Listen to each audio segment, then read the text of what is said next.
So you're interested in making some thrummed mittens, but you don't know how to make thrums. Don't worry, your BiCrafty Bestie has you. Let's go. Show me love, show me love. Hello, my friends, and welcome to the Marley Bird YouTube channel, your one-stop shop for everything knitting and crochet. In this video, I'm going to show you how to make those amazing little tufts of roving turn into thrums so you can add them to your knit mittens or your crochet mittens. It's a very easy technique. Let's go ahead and jump in and I'll show you how.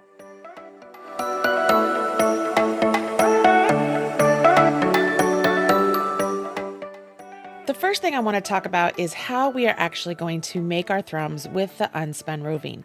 When you take your label off and you unfold this roving, it comes out actually in a really nice display. I've got it kind of bunched up here because I was messing with it, but you can see it's like a long swath of roving here, okay? And if you've never dealt with your yarn in this aspect, a staple length of wool is about 3 to 4 inches.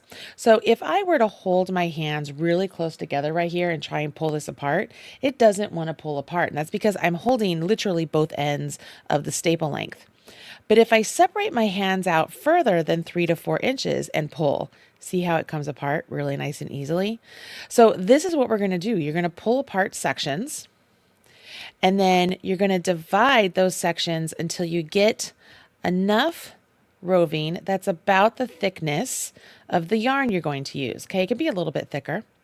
And you'll see that it's about, that's probably 4 inches, if not a little bit longer.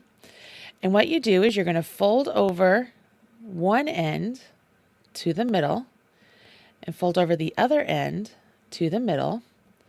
And then as those 2 points cross in the middle, you're going to rub them. Okay, this is going to slightly felt the two ends together with the middle.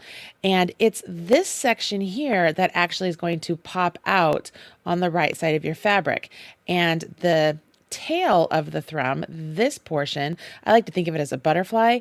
This is what goes inside of your mitten, and it works as an insulator and a nice little soft, cozy section of your mitten.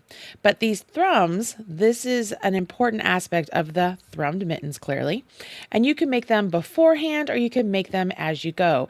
It's totally optional for you, but I will let you know that as you get working along, the last thing you want to do is stop and make another set of thrums, like consistently having to do that.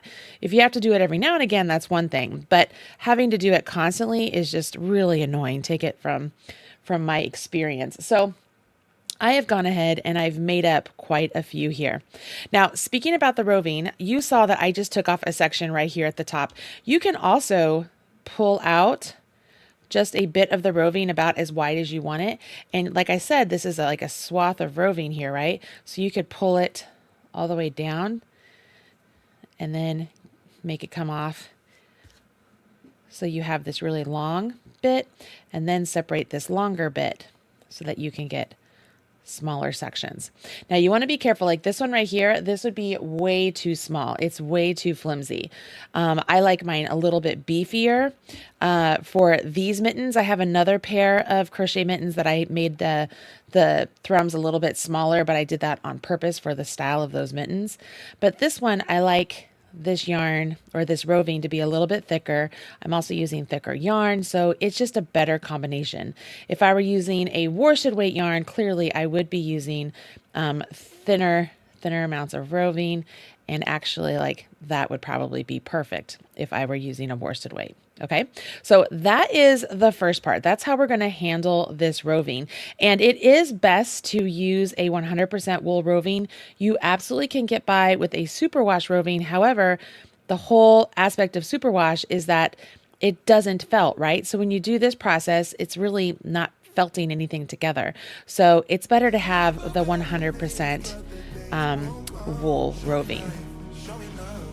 Not too hard, right? Now that you know how to make those thrums, it's time to make some thrummed mittens. You can find the Andy's Thrummed Mittens and the Rockies Thrummed Mittens over at marleybird.com or at marleybirdhouse.com. Bye, everybody. Show me love. This is how we always me love.